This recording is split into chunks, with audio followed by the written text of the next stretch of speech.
The morning sun cast long shadows across the rocky terrain of the Afghan mountains. Maya Chen crouched behind a cluster of boulders, her weathered rifle steady in her hands. She had been in this position for 3 hours, watching the valley below through her scope. Her breathing was controlled, her heartbeat slow and steady. This was what she lived for. Maya was not supposed to be here. She had no military rank, no official orders, and no identification tags hanging around her neck. According to every database in the United States military, she did not exist. Yet here she was, providing overwatch for a Navy SEAL team that had no idea they were being protected by a ghost. The story of how Maya Chen became the most effective sniper that nobody knew about began 2 years earlier in the mountains of Colorado. She had been working as a hunting guide, taking wealthy businessmen on elk hunting trips. Her father had taught her to shoot when she was 7 years old, using an old bolt-action rifle that had belonged to her grandfather. By the time she was 12, she could hit a quarter at 300 yards. By 16, she was winning state shooting competitions. By 25, she could make shots that most military snipers only dreamed about. But Maya had tried the traditional military route. She had enlisted in the Army right after high school, scoring perfect marks in marksmanship training. She had applied for sniper school 3 times and been rejected 3 times. The reasons were always the same: not enough combat experience, not the right military occupation specialty, not the right connections. The real reason, Maya knew, was that she was a 5'4" Asian American woman in a world dominated by men who looked nothing like her. After 8 years of fighting bureaucracy instead of enemies, Maya had left the Army as a staff sergeant with a drawer full of shooting medals and a heart full of frustration. She had moved to Colorado and started guiding hunters, thinking she would find peace in the mountains. But peace was not what Maya was meant for. The call that changed everything came on a Tuesday evening in October. Maya was cleaning her rifle after a successful hunt when her phone rang. The voice on the other end was gravelly and tired. "Is this Maya Chen?"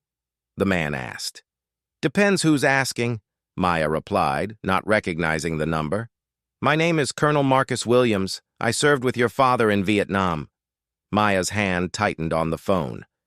Her father had died 3 years earlier, taking most of his war stories with him. He had mentioned Colonel Williams only once, describing him as the man who had saved his life during a firefight near Da Nang. "I have a proposition for you," Colonel Williams continued. "I know about your military service. I know about your shooting abilities. And I know about the bureaucratic walls you hit trying to serve your country the way you wanted to." "What kind of proposition?" Maya asked, setting down her cleaning kit. "The kind that doesn't officially exist. The kind that involves doing the job you were meant to do, protecting American soldiers without worrying about paperwork or politics." Colonel Williams explained that he now worked for a private military contractor that provided specialized support to special operations teams. They needed someone with Maya's skills for operations that required the utmost discretion. No official records, no government databases, no trail of paperwork that could be subpoenaed or leaked. Just results. "You would be a ghost," Williams said. "Invisible to everyone except the people you're protecting. Your missions would be classified beyond any normal level. Even the teams you support wouldn't know your real name or how to contact you. You would simply appear when needed and disappear when the job was done." Maya stared out her window at the snow-covered peaks of the Colorado Rockies. She had found peace in these mountains, but it was the peace of giving up, of accepting that her country didn't want her skills badly enough to overlook her gender and appearance. This was something different. This was a chance to serve without asking permission. "What's the pay?" she asked. "Triple what you made as a staff sergeant, plus hazard pay, plus a bonus for every confirmed kill." "When do I start?" "Pack your gear. Plane leaves tomorrow." The next 18 months were a blur of deployments across 3 continents. Maya learned to move like smoke across hostile terrain, to appear on mountainsides that seemed impossible to reach, to make shots in conditions that would challenge the best snipers in the world. She protected Green Berets in Syria, Marine raiders in Somalia, and CIA operatives in places that didn't appear on any map.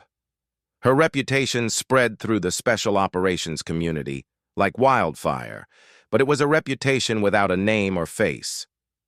Soldiers started calling her Angel because she seemed to watch over them from impossible positions, eliminating threats before they were even aware of them.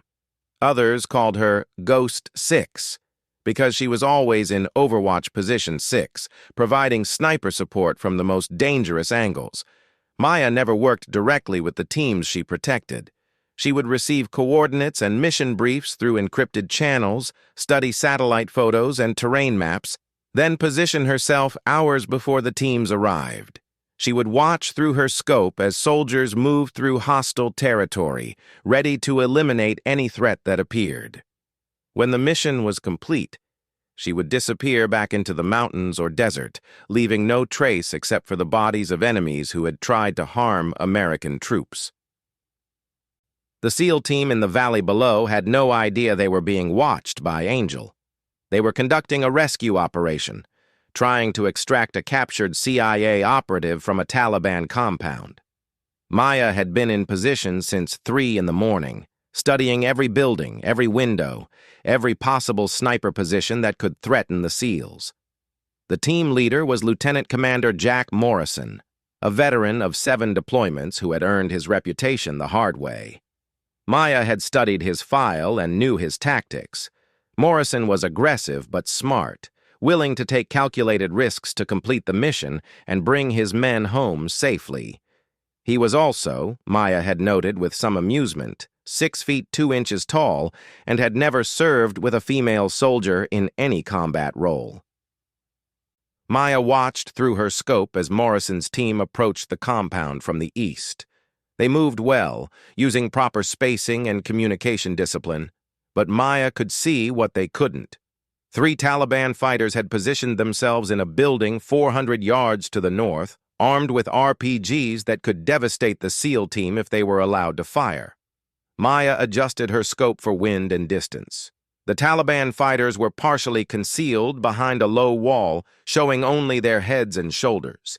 It would require 3 quick shots, each one perfect, to eliminate the threat before any of the fighters could alert their comrades or fire their weapons.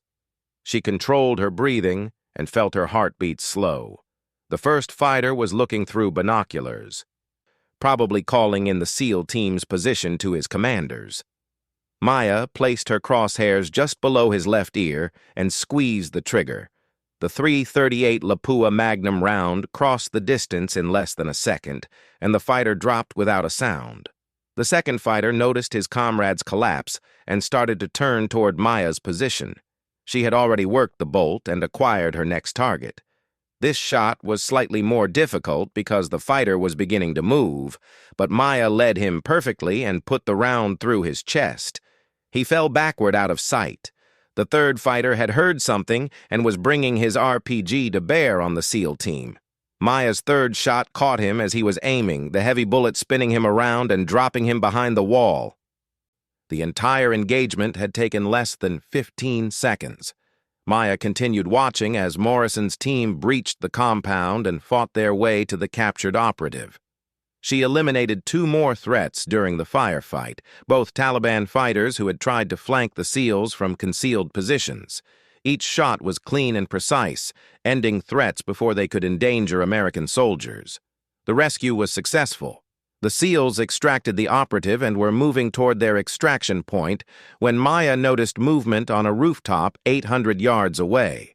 A Taliban sniper had positioned himself to ambush the team as they passed through a narrow alley. The range was extreme and the wind was gusting unpredictably through the mountain valley. Maya made minute adjustments to her scope and studied the wind indicators she could see. Dust devils, smoke from cooking fires, the movement of laundry hanging on lines.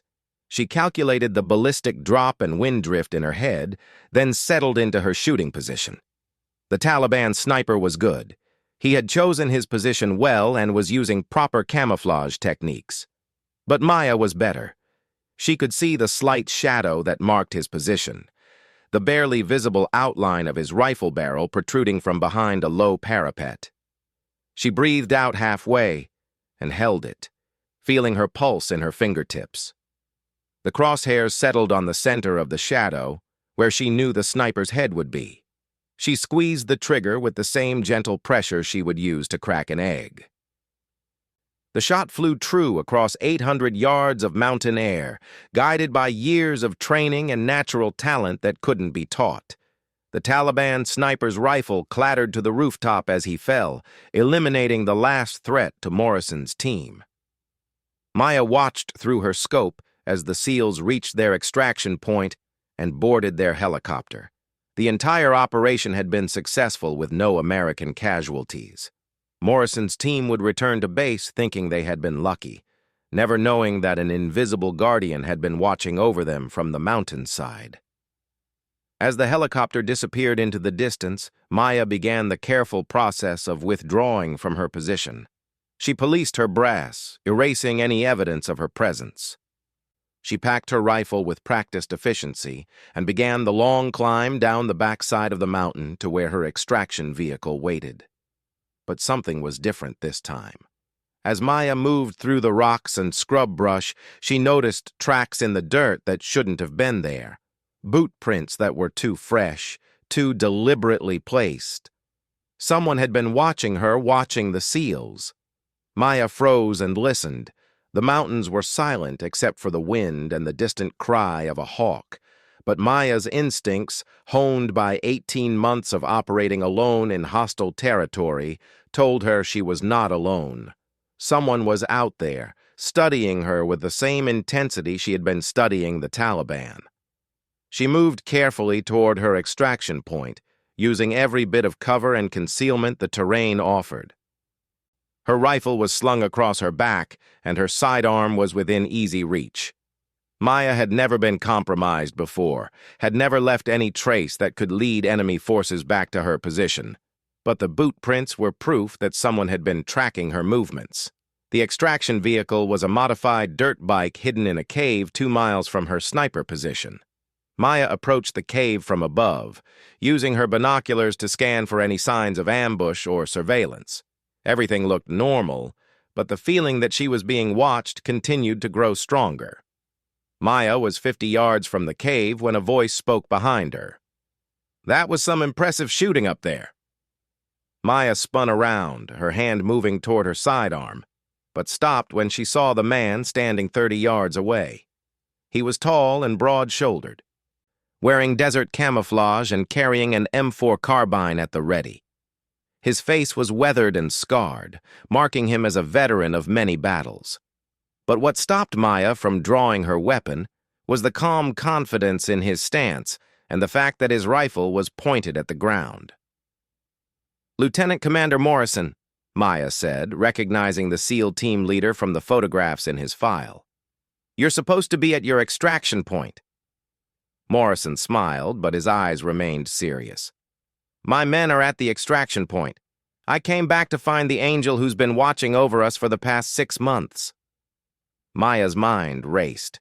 Morrison's team had been operating in this region for half a year, and she had provided overwatch for 3 of their missions, but she had been completely invisible each time, never leaving any trace of her presence.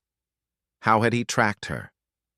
"I don't know what you're talking about," Maya said, but she made no move to continue toward the cave. 8 confirmed kills in the last 6 months, Morrison said, taking a step closer. "All long-range precision shots that eliminated threats to my team before we even knew they existed. Taliban fighters, foreign mercenaries, enemy snipers, all of them taken out by someone who shoots better than anyone I've ever seen." Morrison reached into his pocket and pulled out a small object. Even at 30 yards, Maya could see it was a piece of brass, a spent .338 Lapua Magnum casing. "I found this after our operation 3 months ago," Morrison continued. "Right about where I calculated the shot that saved Petty Officer Rodriguez's life came from. Took me 2 weeks to work up the courage to climb that mountain and look for sign. Found your hide site, your approach route, even the spot where you cached water for a 3-day operation. Maya said nothing, but she was impressed despite herself. Most soldiers would never have thought to look for their guardian angel, and fewer still would have had the tracking skills to find her carefully concealed positions. "I've been studying you ever since," Morrison said, "learning your patterns, figuring out how you choose your positions and plan your extractions. You're good, but I'm Apache.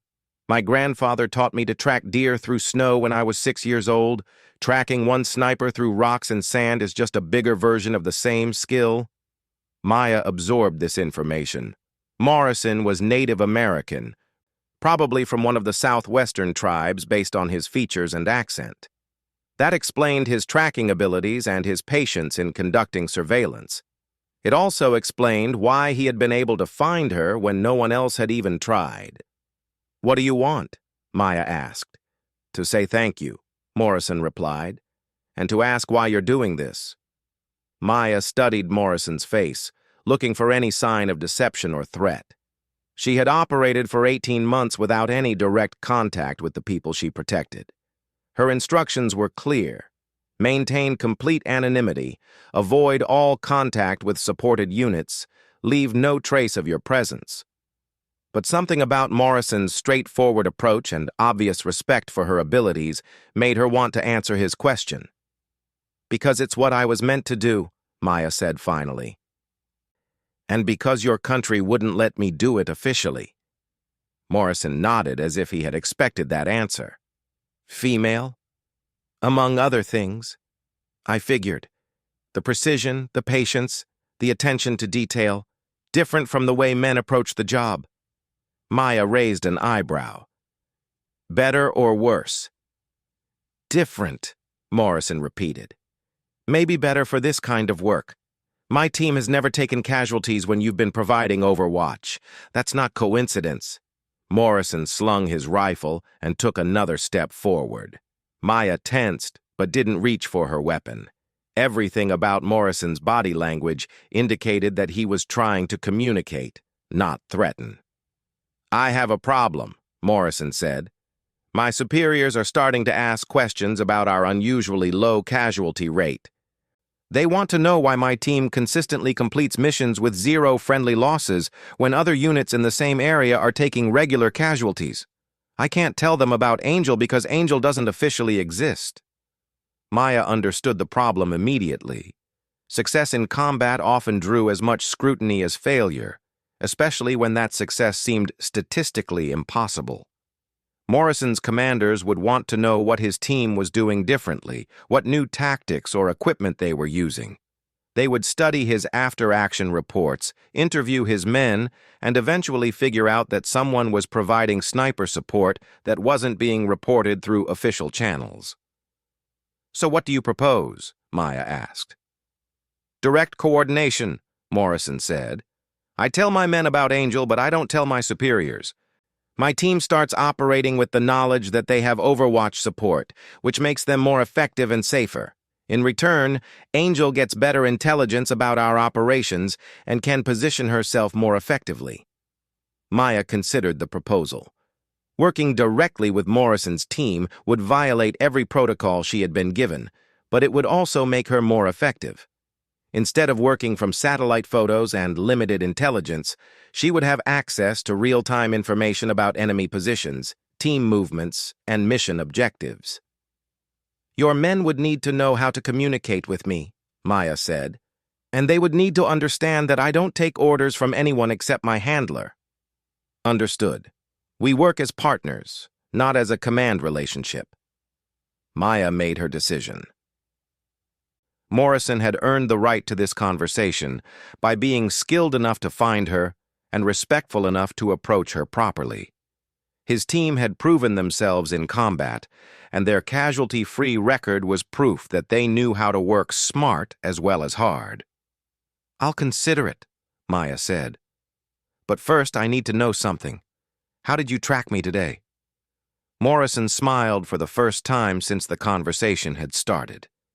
"You're good at hiding your approach routes and your shooting positions, but you're not as good at hiding your escape routes. You always withdraw downhill toward motorable terrain, which means you have a vehicle cached somewhere. I spent 3 weeks mapping every possible vehicle hide within 5 miles of your likely shooting positions. Maya was impressed, despite herself. Morrison had used logical analysis combined with traditional tracking skills to narrow down her possible locations. It was the kind of thinking that separated good soldiers from great ones.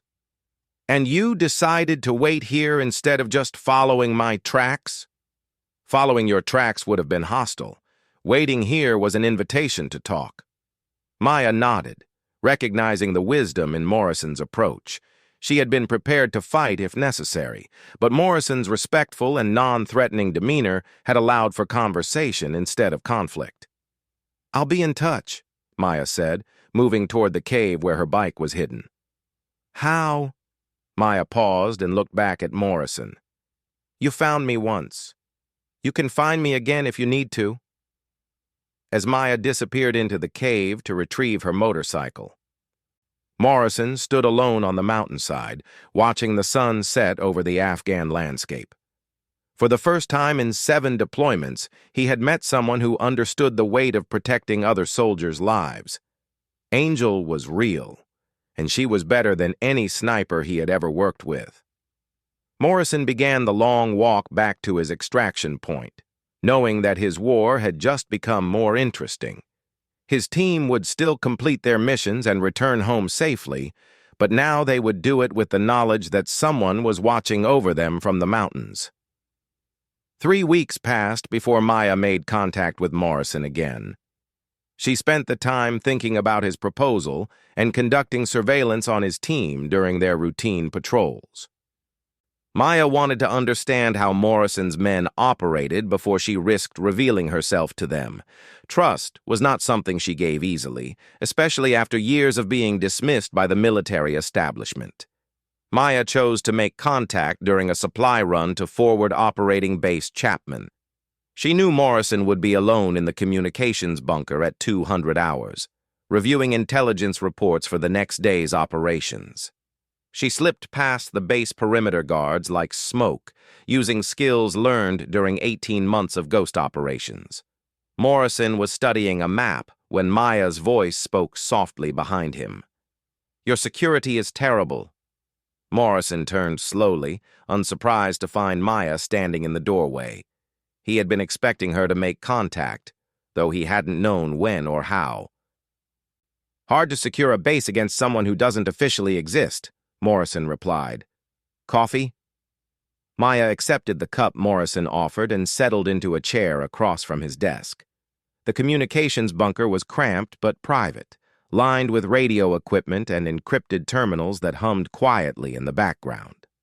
"I've been watching your team," Maya said without preamble. "They're disciplined and professional, but they make assumptions that could get them killed." Morrison nodded, recognizing the truth in her assessment. "Such as?" "They assume that someone would have to be close to threaten them with accurate fire. Your point man sweeps for threats within 300 yards, but he never looks beyond that range. Your machine gunner sets up to cover approaches, but he doesn't consider overhead positions that could provide plunging fire.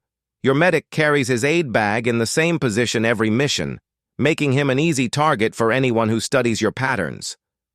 Maya pulled out a small notebook and flipped through several pages of observations.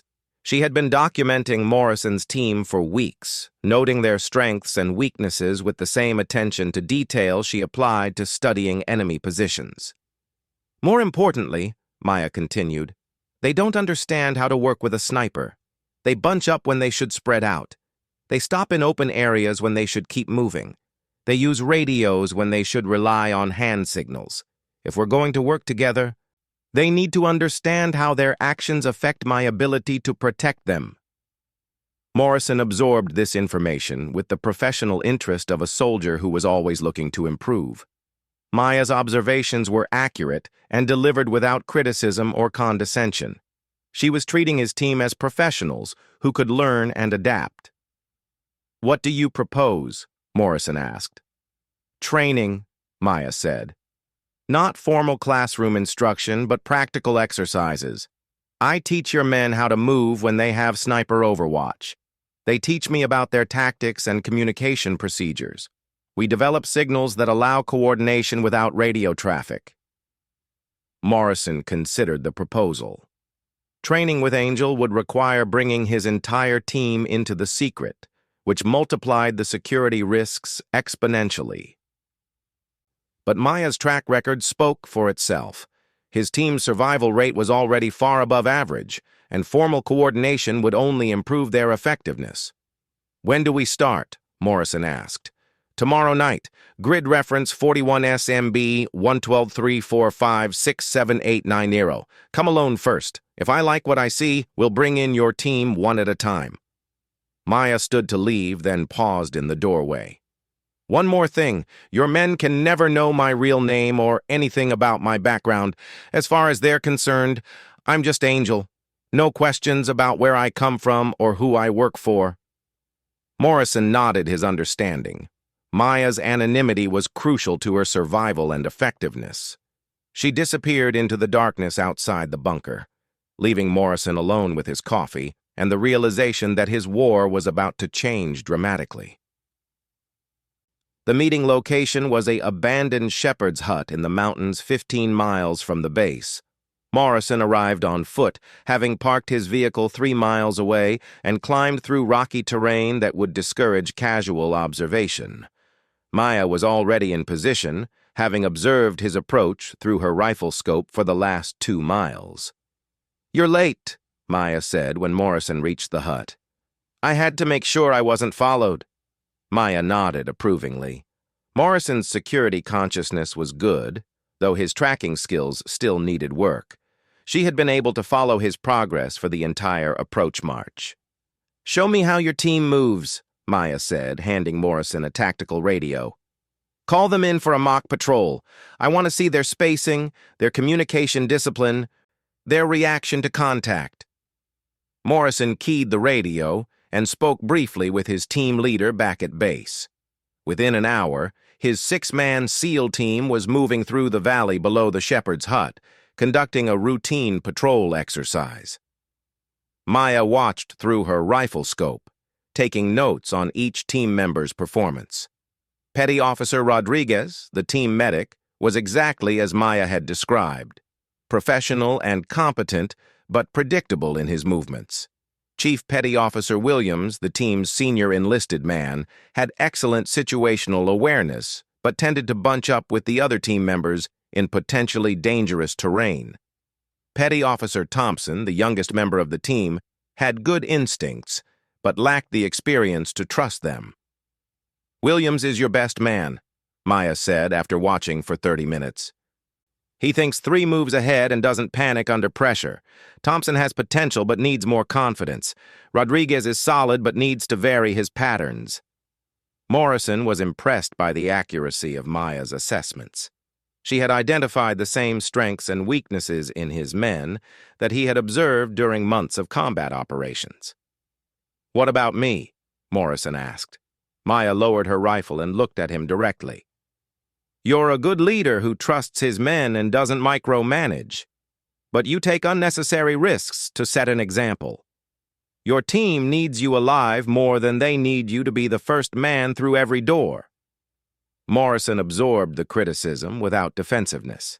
Maya's observations were fair and professionally delivered. She was treating him as an equal who could handle honest feedback. "How do we fix these problems?" Morrison asked. "By training the way we're going to operate. Your men need to understand that they have a sniper watching their backs, which means they can take different risks and use different tactics. I need to understand their communication procedures and reaction drills so I can support them more effectively." Maya spent the next 4 hours walking Morrison through the basics of working with sniper overwatch. She explained how his team's positioning affected her fields of fire, how their movement patterns influenced her choice of positions, and how their radio traffic could compromise her location to enemy interceptors. Morrison was a quick student who asked intelligent questions and offered practical suggestions based on his combat experience. By the end of the session, Maya was satisfied that he understood the fundamentals of sniper team coordination. "Bring Williams tomorrow night," Maya said as Morrison prepared to leave. "Same time, same place. We'll work through some movement exercises." The training continued for 2 weeks, with Maya working individually with each member of Morrison's team. She taught them hand signals that could communicate basic information without radio traffic. She showed them how to position themselves to give her clear fields of fire while maintaining their own tactical effectiveness. Most importantly, she helped them understand how to trust someone they couldn't see. Chief Williams proved to be Maya's best student. The veteran SEAL understood instinctively how to work with a sniper and quickly adapted his movements to support her positioning. Petty Officer Rodriguez took longer to adjust, but eventually learned to vary his patterns enough to avoid becoming predictable. Thompson, despite his youth, showed natural talent for the kind of patience and attention to detail that made sniper operations successful. The first coordinated mission came 3 weeks after Maya's initial contact with Morrison. The target was a Taliban command post in a fortified compound near the Pakistani border. Intelligence reports indicated that several high-value targets would be meeting there to plan attacks against coalition forces. Maya positioned herself on a ridgeline 800 yards from the compound, arriving 12 hours before Morrison's team was scheduled to begin their approach. She spent the time studying the target through her scope, identifying guard positions, weapon placements, and potential escape routes. Morrison's team approached from the south, moving in a dispersed formation that gave Maya clear sightlines to potential threats. For the first time, they were using the hand signals she had taught them, communicating their intentions without radio traffic that could be intercepted. Maya watched through her scope as the team moved into position. Williams positioned himself to cover the compound's main gate while Thompson and Rodriguez approached from the east. Morrison and 2 other SEALs prepared to breach the compound's secondary entrance. The operation began at 0300 hours, with Maya eliminating 2 sentries who were positioned to observe the team's approach. Her suppressed rifle made no sound that could alert other guards, and the sentries dropped without raising an alarm. Morrison's team moved like clockwork, each man knowing exactly where his teammates were positioned and what role he was expected to play. Maya provided overwatch from her elevated position, scanning for threats that the ground team couldn't see. The compound contained more enemy fighters than intelligence had predicted. As Morrison's team breached the building, Taliban reinforcements began arriving from concealed positions around the perimeter. Maya found herself engaging multiple targets in rapid succession, each shot precisely placed to eliminate threats before they could engage the SEALs. Through her scope, Maya watched Williams come under fire from a machine gun position that had been hidden beneath camouflage netting. The SEAL took cover behind a low wall but was pinned down by accurate automatic weapons fire. Maya could see the machine gunner's position but couldn't get a clear shot because of intervening obstacles. Using the hand signals she had taught him, Williams indicated the machine gun's location to Maya. She shifted position slightly and found an angle that allowed her to engage the gunner through a narrow gap in his fortifications. The shot was technically difficult, requiring precise placement through an opening less than 6 inches wide, but Maya's bullet found its mark and silenced the machine gun. The coordinated movement continued throughout the firefight, with Maya providing precise supporting fire while Morrison's team maneuvered through the compound. The SEALs had adapted their tactics to work with sniper support, spreading out to give Maya clear fields of fire and using covered positions that allowed her to engage threats from her elevated position. The mission was completed in less than 20 minutes, with no friendly casualties. Morrison's team extracted 2 high-value targets and gathered significant intelligence about Taliban operations in the region. Maya had fired 11 shots and achieved 11 hits, eliminating threats that could have caused serious casualties among the SEAL team. As Morrison's team moved toward their extraction point, Maya began her own withdrawal from the ridgeline. The coordinated operation had been a complete success, proving that her partnership with the SEALs could enhance both their effectiveness and their safety. but Maya had noticed something during the firefight that concerned her. One of the Taliban fighters had been using military-grade radio equipment to coordinate the defense of the compound. The communications gear was more sophisticated than anything the Taliban normally possessed, suggesting that foreign advisors or mercenaries might be operating in the area. Maya made her way to the extraction point where Morrison was waiting with a secure satellite phone. He looked tired, but satisfied with the mission's success. "Clean sweep," Morrison reported. "No friendly casualties. Both targets captured alive. Significant intelligence gathered. Angel's support was flawless." Maya accepted the compliment with a nod, but remained focused on the bigger picture. "We have a problem. The Taliban had military-grade communications equipment in that compound. Someone with serious resources is providing them with advanced technology." Morrison's expression grew serious. Foreign support for Taliban operations was always a major concern, especially if it involved sophisticated weapons or communications gear that could threaten coalition forces throughout the region. "What kind of equipment?" Morrison asked. "Encrypted radios, frequency hopping capability, probably satellite uplinks. This wasn't surplus gear from the Soviet occupation. This was current-generation military communications equipment that costs more than most Taliban cells see in a year." Maya pulled out a small device she had recovered from one of the buildings during the firefight. It was a radio handset that looked similar to standard military equipment, but had modifications that suggested foreign manufacture. "Chinese," Morrison said after examining the device. "This is People's Liberation Army communications gear, probably less than 2 years old." Maya nodded grimly. Chinese involvement in supporting Taliban operations would represent a significant escalation in the proxy conflicts that were becoming common throughout the region. It would also mean that future operations might face more sophisticated opposition than the relatively primitive Taliban forces they had been fighting. "This changes things," Maya said. "If the Taliban have foreign advisors providing them with advanced equipment and training, our missions are going to become much more dangerous." Morrison understood the implications immediately. Chinese military advisors would bring tactical expertise and technology that could neutralize many of the advantages that special operations teams relied on.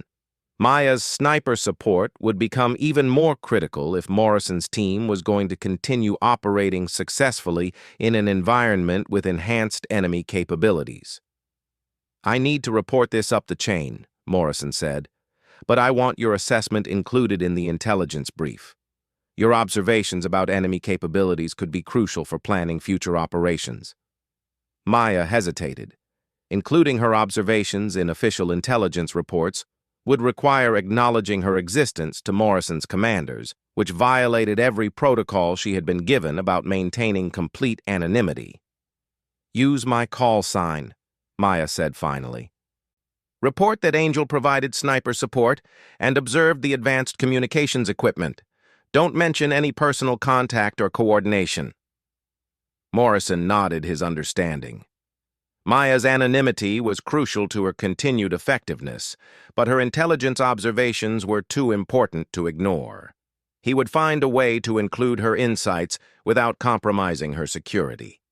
As Maya prepared to leave the extraction point, Morrison made a decision that would change both their futures. "I want to request permanent coordination with Angel for my team's operations," Morrison said. "Your support has made us more effective than any technological upgrade or additional personnel. My men trust you, and frankly, so do I." Maya studied Morrison's face in the moonlight, looking for any sign that his request was motivated by anything other than professional respect and tactical necessity. What she saw was a combat leader who understood the value of her contributions and was willing to risk his career to maintain access to those capabilities. "I'll consider it," Maya said, "but any permanent arrangement would require approval from my handlers, and it would mean revealing more about Angel's capabilities to your superiors." "Whatever it takes," Morrison replied. "You've saved my team's lives multiple times. That's worth whatever bureaucratic complications it might cause. Maya disappeared into the darkness, leaving Morrison alone at the extraction point. She had 3 days before her next scheduled contact with Colonel Williams, and she needed time to think about Morrison's proposal. Working with the SEAL team had been more satisfying than any of her previous ghost operations, but it also represented a significant departure from her original mission parameters. As Maya made her way through the mountains toward her vehicle, she reflected on the changes that had occurred over the past month. She was no longer the invisible guardian angel watching over unknowing soldiers.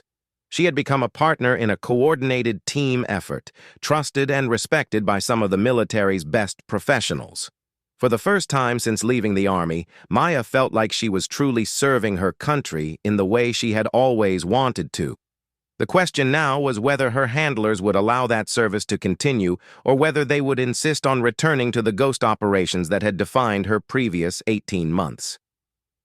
The answer to that question would determine not only Maya's future, but also the fate of Morrison's team and their ability to continue their high-risk missions in an increasingly dangerous environment. Colonel Williams listened to Maya's report without interruption, his weathered face revealing nothing as she described the coordinated operations with Morrison's SEAL team. They met in a safe house in Kabul, surrounded by maps and encrypted communication equipment that connected Williams to his superiors in Washington.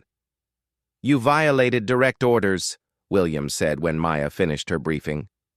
"Your instructions were to maintain complete anonymity and avoid all contact with supported units." "The situation evolved," Maya replied calmly. "Morrison tracked me through legitimate field skills." "Avoiding contact would have required abandoning Overwatch responsibilities, which would have resulted in American casualties." Williams stood and paced to the window, looking out at the busy streets of the Afghan capital. He had been running black operations for 30 years and understood the delicate balance between following orders and adapting to reality.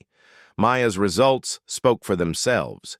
0 friendly casualties in 6 months of operations was a statistical impossibility without exceptional sniper support.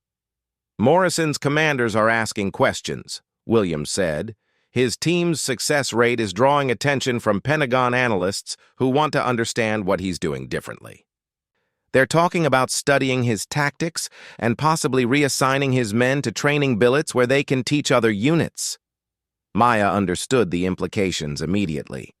If Morrison's team was broken up for training assignments, they would lose the coordination and trust that made their partnership so effective.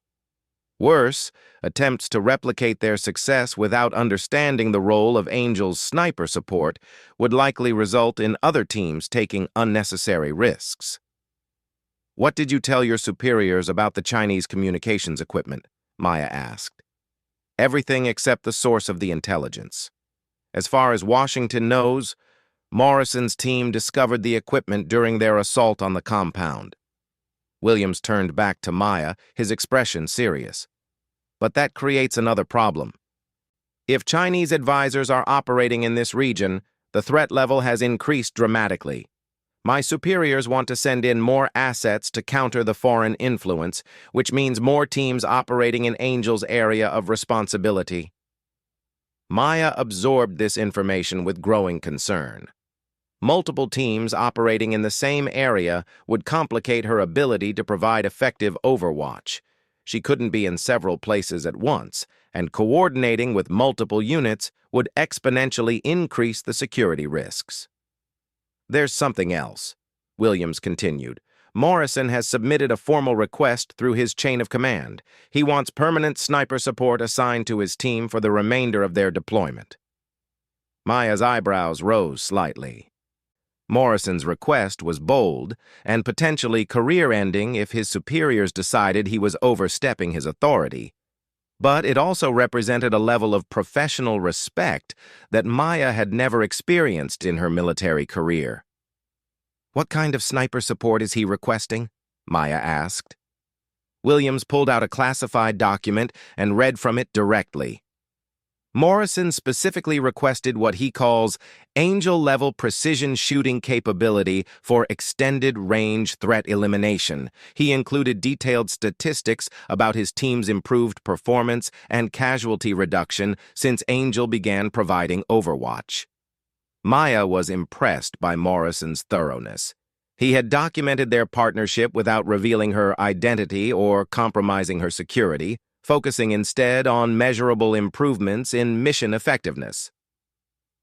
He also included something else, Williams said, handing Maya a second document.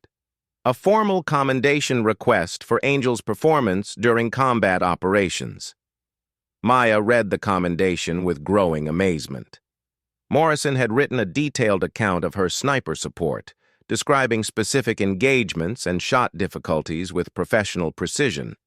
He had recommended her for a Silver Star, despite not knowing her real name or official status. "He can't submit this," Maya said. "Angel doesn't exist in any official database. There's no way to process a commendation for someone who has no military records." "That's what makes it interesting," Williams replied. "Morrison knows Angel doesn't exist officially, but he submitted the paperwork anyway. He's forcing his superiors to acknowledge that his team has been receiving support from an asset that isn't supposed to exist." Maya understood Morrison's strategy. By formally documenting Angel's contributions, he was making it impossible for his commanders to ignore her role in his team's success. They would have to either acknowledge the sniper support or find alternative explanations for his team's exceptional performance. "What's the Pentagon's response?" Maya asked. Williams smiled for the first time since the briefing had started. "Confusion, mostly.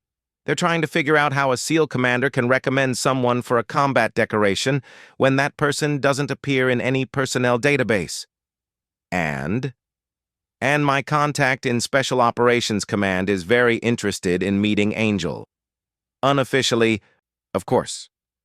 Maya felt a mixture of excitement and apprehension.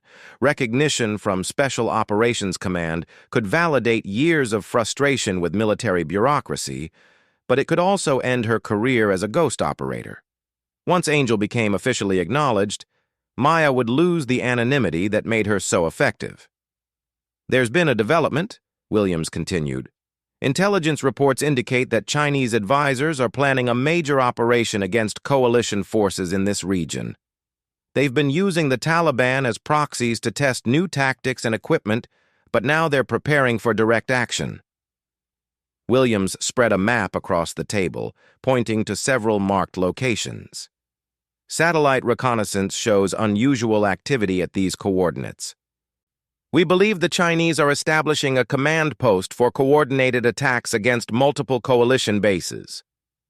Maya studied the map, recognizing the terrain from her months of operations in the region. The marked locations were in mountainous areas that would provide excellent defensive positions, but also limited escape routes. "Morrison's team has been tasked with conducting reconnaissance of the Chinese positions," Williams said. "But intelligence estimates indicate they'll face opposition from professional soldiers with advanced equipment and training. This isn't Taliban fighters with AK-47s. This is People's Liberation Army Special Forces with modern weapons and communications." Maya understood why Williams was briefing her on the mission. Morrison's team would need every advantage possible when facing Chinese special forces, and Angel's sniper support could be the difference between success and catastrophe. "The mission is scheduled for 48 hours from now," Williams continued. "Morrison has specifically requested Angel's participation, and Special Operations Command has approved the request." Maya looked up from the map, surprised by this development. "SOC approved Angel's participation without knowing who Angel is?" "They approved sniper support from Asset Angel, based on Morrison's performance records and tactical recommendations. As far as they're concerned, Angel is a classified asset whose identity is restricted to need-to-know personnel." Maya realized that Morrison's strategy had worked perfectly. By documenting Angel's contributions without revealing her identity, he had forced the military bureaucracy to acknowledge her value without compromising her security. Angel had become an officially recognized asset while remaining completely anonymous. "There's one condition," Williams said. "If this mission is successful, Special Operations Command wants to debrief Angel directly. They want to understand her capabilities and determine whether similar support can be provided to other units." Maya considered the implications of direct contact with SOC leadership. It would represent unprecedented recognition for her skills and contributions, but it would also mean stepping out of the shadows that had protected her for the past 2 years. "What about my status with your organization?" Maya asked. "That depends on what SOC offers," Williams replied honestly. "If they want to recruit Angel officially, my superiors would probably be willing to release you from your contract. The publicity value alone would be worth the loss of your services." Maya spent the next 24 hours preparing for what could be her last mission as Angel. She studied satellite photos of the Chinese positions, calculated ranges and wind patterns for the mountainous terrain, and planned multiple contingency routes for insertion and extraction. Morrison's team would be conducting a reconnaissance mission that was expected to last 3 days. They would observe Chinese activities, document equipment and personnel, and report on enemy capabilities without initiating contact. Maya's role would be to provide overwatch and eliminate any threats that could compromise the team's position. Maya positioned herself on a ridgeline 2 miles from the Chinese command post, arriving 18 hours before Morrison's team was scheduled to begin their approach. The position offered excellent visibility of the target area while providing concealment from enemy observation. Through her rifle scope, Maya could see that the intelligence reports had been accurate. The Chinese had established a sophisticated command post with modern communications equipment, defensive positions, and regular security patrols. These were not Taliban fighters playing with captured weapons. These were professional soldiers who understood military tactics and possessed the training to implement them effectively. Morrison's team approached the observation area exactly on schedule, moving with the careful precision that Maya had come to expect from their previous operations.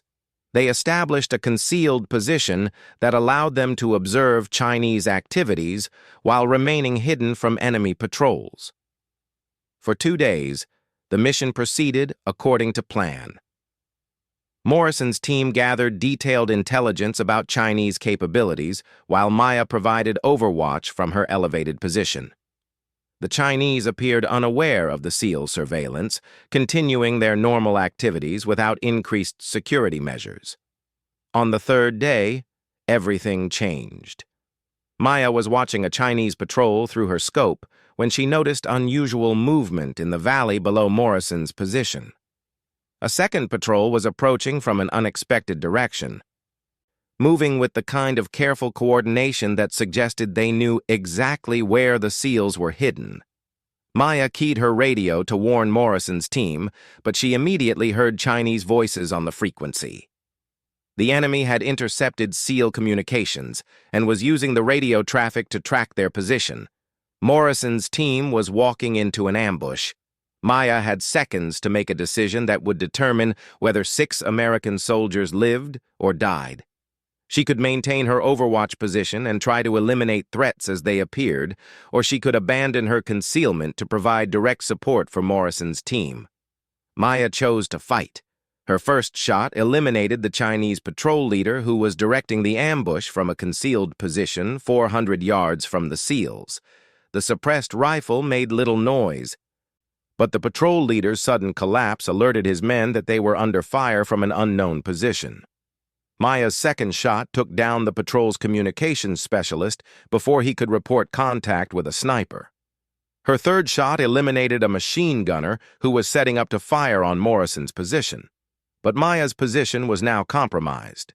Muzzle flashes from her suppressed rifle were visible to trained observers, and the Chinese soldiers were professional enough to locate her general area based on the direction of incoming fire. Maya continued engaging targets as Morrison's team fought their way out of the ambush. Her precision shooting was devastating to the Chinese forces, who had not expected to face sniper fire from such an extreme range. but more Chinese soldiers were arriving, and Maya could see through her scope that they were carrying modern sniper rifles with advanced optics. The engagement became a sniper duel that lasted for 20 minutes. Maya found herself facing 3 Chinese marksmen who were skilled enough to pose a serious threat. They had positioned themselves in carefully chosen locations that provided good fields of fire while offering protection from return shots.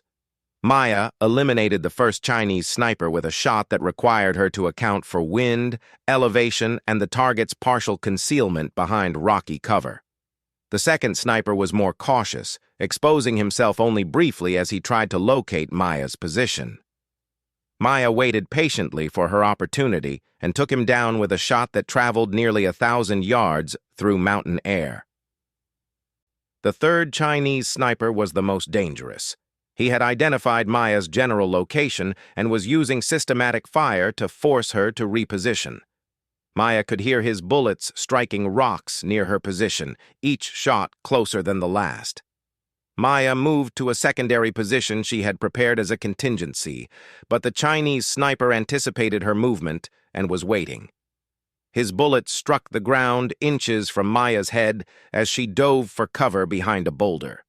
Through her scope, Maya could see Morrison's team moving toward their extraction point, carrying a wounded SEAL who had been hit during the initial ambush. They were still in danger from Chinese forces in the valley, but Maya couldn't provide effective overwatch while engaged in her own fight for survival. Maya made a decision that went against every instinct she had developed during 2 years of ghost operations. She exposed herself deliberately, standing up from behind her cover to draw the Chinese sniper's attention. The enemy marksman took the bait, exposing himself to take what he thought would be an easy shot. Maya was faster. Her bullet found the Chinese sniper's head before he could complete his own shot, ending the engagement with a precision shot that demonstrated why she had earned her reputation as Angel. But Maya's deliberate exposure had cost her. Chinese soldiers in the valley had spotted her position and were calling in mortar fire. Maya had perhaps 2 minutes to evacuate before the area would be saturated with explosive shells. Maya grabbed her rifle and began a tactical withdrawal down the backside of the mountain, moving as fast as the rocky terrain would allow. Behind her, she could hear the whistle of incoming mortar rounds and the explosions as they struck her former position. Morrison's team reached their extraction point safely, but Maya was now cut off from her planned escape route. Chinese forces were moving to block all approaches to the valley floor, using radio coordination and tactical discipline that exceeded anything the Taliban had ever demonstrated. Maya found herself trapped on the mountainside, with enemy forces closing in from multiple directions. Her ammunition was running low after the extended firefight, and her radio had been damaged by debris from a near-miss mortar strike. For the first time in 2 years of operations, Angel was in serious danger of being captured or killed. Maya made a decision that would have been unthinkable 48 hours earlier. She activated an emergency beacon that would reveal her exact location to friendly forces. The beacon would bring rescue, but it would also end her career as a ghost operator forever. The rescue came in the form of Morrison's team, who had refused to leave the area despite orders to extract immediately. Morrison led his 5 remaining SEALs back up the mountain, fighting through Chinese positions to reach Maya's location. Maya was down to her last magazine when Morrison appeared through the smoke and dust of the Chinese bombardment. His face was streaked with dirt and blood, and his equipment showed the effects of the running firefight he had conducted to reach her position. "Time to go, Angel," Morrison said, extending his hand to help Maya to her feet. Maya accepted his assistance and followed Morrison down the mountain as his team provided covering fire against pursuing Chinese forces. For the first time in her career, Maya was the one being protected instead of providing protection. The extraction helicopter that picked them up was piloted by the same crew that had supported Morrison's team for 6 months. As Maya climbed aboard the aircraft, she realized that her anonymity was finally at an end. The crew could see her face, Morrison's team knew her approximate age and physical description, and the emergency beacon had created an official record of Angel's location and rescue. During the flight back to base, Morrison sat beside Maya and spoke quietly over the helicopter's noise. "That was the finest display of precision shooting I've ever witnessed," Morrison said. "You engaged multiple targets at extreme range while under fire from professional soldiers. You saved my team's lives at the risk of your own position and safety." Maya nodded her acknowledgement, but said nothing. She was still processing the implications of her exposure and the end of her ghost operations. "I meant what I wrote in that commendation," Morrison continued. "You deserve recognition for what you've accomplished. The military needs to know that soldiers like you exist and that bureaucratic barriers shouldn't prevent the best people from serving in the roles they're meant for." 3 days later, Maya found herself in a conference room at Bagram Airfield, facing a panel of senior officers from Special Operations Command. Colonel Williams was present as her official handler. But Maya knew this briefing would determine her future in ways that Williams could not control. The panel was led by Brigadier General Patricia Hayes, a career special operations officer who had fought her own battles against military bureaucracy during 25 years of service. General Hayes had reviewed Morrison's commendation request and Angel's performance records with professional interest. "According to Lieutenant Commander Morrison's report," General Hayes began, "you eliminated 11 enemy combatants during a 72-hour period while providing overwatch for a reconnaissance mission. 8 of those kills were confirmed at ranges exceeding 800 yards, including 3 enemy snipers who were actively engaging your position." Maya confirmed the accuracy of Morrison's report with a simple nod. She had decided to let her record speak for itself, rather than trying to justify or explain her actions. "Morrison also reports that his team's casualty rate dropped to 0 during the 6 months you provided support," General Hayes continued. "He attributes this directly to your precision shooting and tactical coordination." "Morrison's team adapted their tactics to work with sniper support," Maya replied. "The improved casualty rate was a result of coordinated operations, not individual performance." General Hayes smiled at Maya's response. "That's exactly what Morrison said you would say. He described you as someone who understands that military success is based on teamwork rather than individual heroics." The general opened a folder and pulled out several documents. "I have here formal applications for your transfer to several different units. Morrison has requested that you be assigned permanently to his SEAL team. The Marine Corps Scout Sniper Program wants to offer you an instructor position. The Army Special Forces community is interested in your unconventional warfare experience." Maya was surprised by the number of options being presented. After years of being rejected by military bureaucracy, she was now facing multiple opportunities to serve in official capacities. "There's one more option," General Hayes said, pulling out a final document. "I'm authorized to offer you a direct commission as a warrant officer in the Special Operations community. You would be assigned to support multiple teams as needed, with the official designation of Precision Shooting Specialist." Maya read the commission offer with growing amazement. The position would formalize her role as Angel, while allowing her to continue providing sniper support to special operations teams. She would have official military status for the first time in her career as a precision shooter. "The commission comes with one condition," General Hayes said. "You would be required to train other snipers in the tactics and techniques you've developed during your time as Angel. The military wants to institutionalize your capabilities so they can be replicated and expanded." Maya considered the offer carefully. Teaching other snipers would mean sharing the skills that had made her unique, but it would also mean that more American soldiers would have access to life-saving Overwatch support. "I accept," Maya said simply. General Hayes stood and extended her hand to Maya. "Welcome to the United States Special Operations Community. Warrant Officer Chen. Your first assignment will be to work with Morrison's team for the remainder of their deployment. After that, we'll discuss your training responsibilities." As Maya shook the general's hand, she reflected on the journey that had brought her to this moment. From rejected Army applicant to ghost operator to officially recognized special operations professional, she had finally found her place in the military community she had always wanted to serve. Morrison was waiting outside the conference room when Maya emerged from the briefing. His face showed the satisfaction of a mission completed successfully. "Warrant Officer Chen," Morrison said with a smile.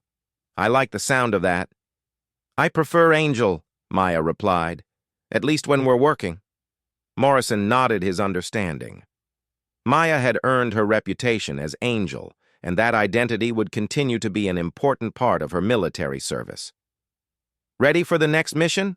Morrison asked. Maya checked her rifle case and equipment bag, feeling the familiar weight of the tools that had defined her career. For the first time in 2 years, she was going into combat as an officially recognized member of the United States military. "Always ready," Angel replied, and followed Morrison toward their next deployment.